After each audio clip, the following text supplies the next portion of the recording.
kita bayangkan, pukul 2 dini hari, tanah bergetar tanpa aba-aba.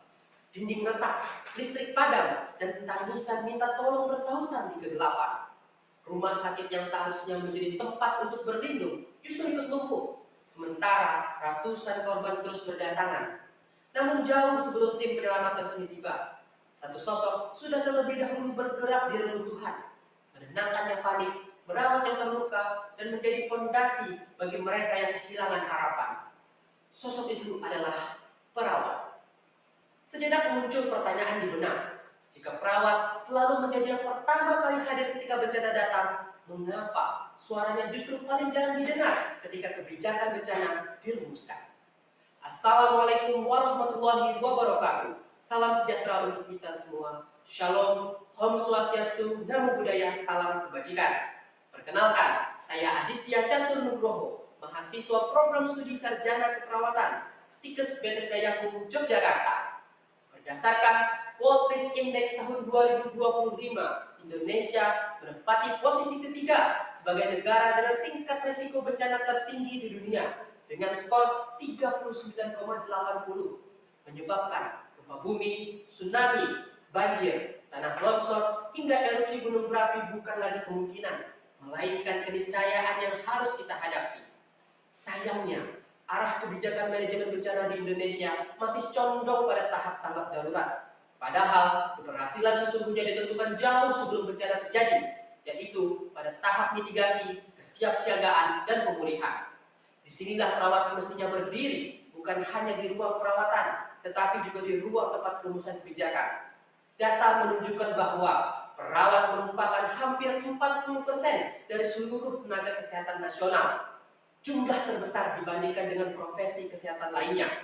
Mereka lah yang paling lama tinggal bersama pasien, paling dekat dengan keluarga korban, dan yang paling memahami kebutuhan sesungguhnya bagi masyarakat pasca bencana.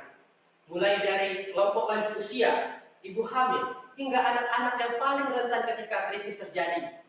Pengalaman lapangan sebanyak itu adalah data hidup yang seharusnya menjadi dasar sebuah kebijakan, bukan hanya sekedar catatan laporan yang terhenti di lemari kearsipan. Kenyataannya, peran perawat masih berhenti sebagai pelaksana, bukan perumus kebijakan. Akibatnya, banyak keputusan yang diambil tanpa mempertimbangkan kondisi nyata di lapangan, sehingga respon bencana menjadi lambat dan kurang tepat sasaran. Oleh karena itu, saya menawarkan 3 langkah kebijakan yang dapat memperkuat posisi strategis perawat dari tingkat rumah sakit hingga nasional.